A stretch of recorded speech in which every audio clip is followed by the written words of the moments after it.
Today we will going to discuss Auguste Comte, who is the founder and father of sociology. Basically, आज हम August Comte की biographic sketch को और किस तरह से उन्होंने सोशियोलॉजी को डिफाइन किया इसको हम स्टडी करेंगे. सो हम स्टार्ट कर लेते हैं with his biographic sketch. Basically August Comte born हुए थे in France on January 19, 1798. Basically ये एक ओरिजिनल थिंकर के नाम से जाने जाते हैं क्योंकि इन्होंने ऐसे कंसेप्ट्स डेवलप किए जो कि किसी और के वर्क से इन्फ्लुएंस नहीं थे.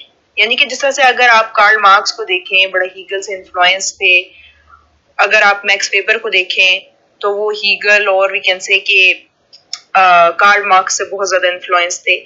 तो ये ऐसे थिंकर थे जो कि ओरिजिनल थिंकर थे जिन्होंने अपने जो कंसेप्ट्स हैं वो खुद पर्सनली डेवलप किए और इसीलिए इनको अपने टाइम का सबसे ओरिजिनल थिंकर माना जाता है.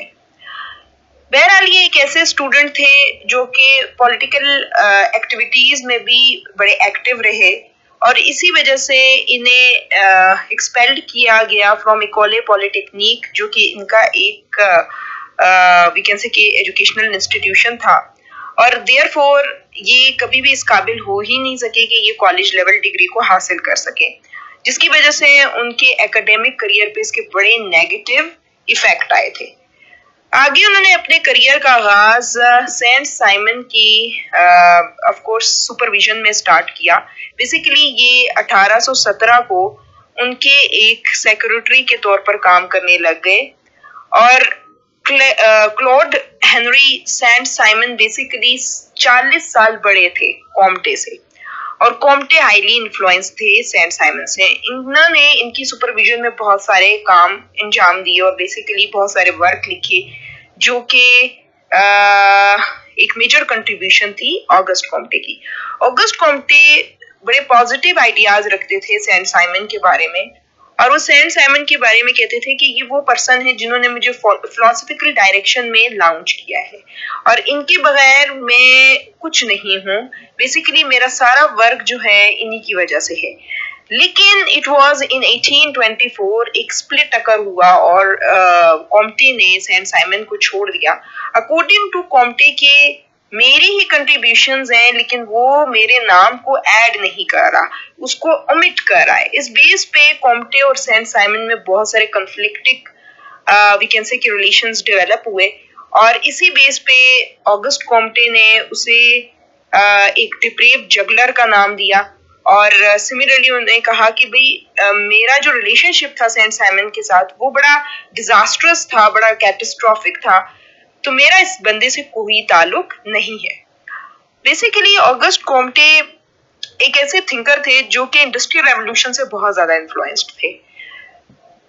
ऑल्दो कि वो एक वी कैन से कि नेचुरल साइंस के डिसिप्लिन से ताल्लुक रखते थे, लेकिन जब इंडस्ट्रियल रेवोल्यूशन आया उन्हीं के दौर में तो वो इतने इन्फ्लुएंस हुए इस इंडस्ट्रियल रेवोल्यूशन से कि सोसाइटी का बेसिक स्ट्रक्चर इस तेजी से चेंज हुआ. उन्होंने इसी चीज को स्टडी करने के लिए अपने फुल फ्लेज डिसिप्लिन की बुनियाद रखी, एक ऐसे साइंटिफिक डिसिप्लिन की जो कि सोसाइटी की इस कंडीशन को डील कर सकता है और उसे उसने सोशियोलॉजी का नाम दिया. अब वो ये बोलता था कि इंसान कितना बेवकूफ है कि उसने अपने इर्द गिर्द की चीजों को, मैटर को, केमिकल्स को और हम कह सकते हैं ज्योग्राफिकल कंडीशंस को और अदर एस्पेक्ट्स को डील करने के लिए साइंसेस बना रखी हैं, लेकिन अपने सोशल लाइफ को डील करने के लिए, अपनी कनेक्टिविटी विद द पीपल उसको डील करने के लिए कोई साइंस ही मौजूद नहीं है. इस चीज को देखते हुए उन्होंने सबसे पहले 1836 में सोशल फिजिक्स के नाम से इस डिसिप्लिन की बुनियाद रखी. लेटर ऑन उन्होंने इसे सोशियोलॉजी का नाम दिया इन 1838. Why? What was the reason behind it? Because he stated कि फिजिक्स के अंदर जितने लॉज हैं वो 100% श्योरिटी पे बेस्ड होते हैं.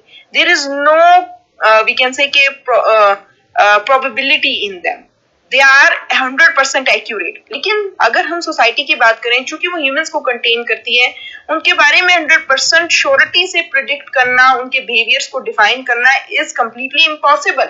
सो देयरफॉर उसने उसे एक नया नाम दिया जिसे उसने सोशियोलॉजी का वी कैन से कि वर्ड यूज किया, और इस सोशियोलॉजी वर्ड को क्वाइन करने वाले ऑगस्ट कॉम्टे ही थे। बहरहाल इनकी लाइफ बहुत सारे वी कैन से कि कॉन्फ्लिक्ट्स का शिकार रही, और 1826 में इनको नर्वस ब्रेकडाउन का भी ये शिकार हुए, और इन्होंने इवन सुसाइड कमिट करने की भी कोशिश की 1827 में, but it was we can say कि अनसक्सेसफुल सुसाइड। बहरहाल ये एक ऐसे थिंकर हैं जिन्होंने अपने जमाने में एक मेंटल हाइजीन को भी प्रैक्टिस किया हुआ है। What is this? Basically mental hygiene refer करता है उस एरा से ऑगस्ट कॉम्टे के जिसमें उन्होंने किसी के भी वर्क को स्टडी नहीं किया, इनकार कर दिया कि मैं किसी का वर्क स्टडी नहीं करूंगा। ऑल्दो कि ये इसीलिए इस वजह से ओरिजिनल थिंकर माने जाते हैं, लेकिन याद रखें कि चूंकि इन्होंने दूसरों के वर्क को, दूसरों के आइडियाज को स्टडी करना से इनकार कर दिया था, देयरफॉर बहुत हद तक उनके आइडियाज पीछे रहने लग गए थे, यानी कि सोसाइटल न्यू कंडीशंस के मुताबिक नहीं थे। जहां तक बात की जाए, इन्होंने दो कंसेप्ट्स को बहुत अच्छे तरीके से डिफाइन किया, social statics and social dynamics, और उसकी पूरी थ्योरी भी डेवलप की है, the theory of social statics and social dynamics.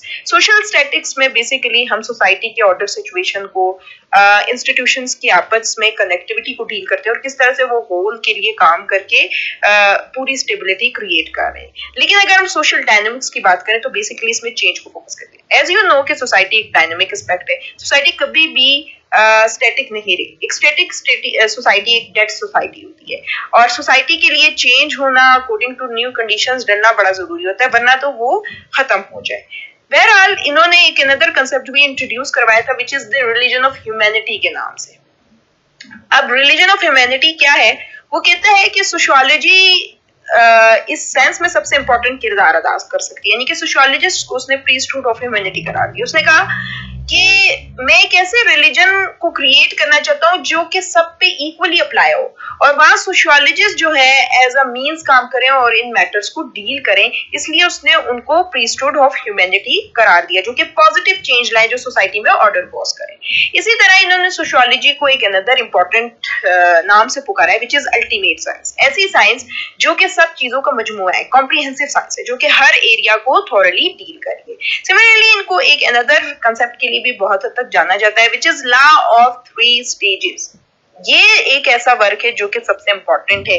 Basically इन्होंने सोसाइटी की मेंटल एस्पेक्ट्स की, या भी कैन डिसिप्लिन की डेवलपमेंट एंड एवोल्यूशन को डिफाइन किया है कि कैसे डिसिप्लिन डिफरेंट स्टेजेस से होकर गुजरते हैं और लास्ट स्टेज यानी कि पॉजिटिव स्टेज और साइंटिफिक स्टेज को लीड करते हैं। We will discuss it in later videos.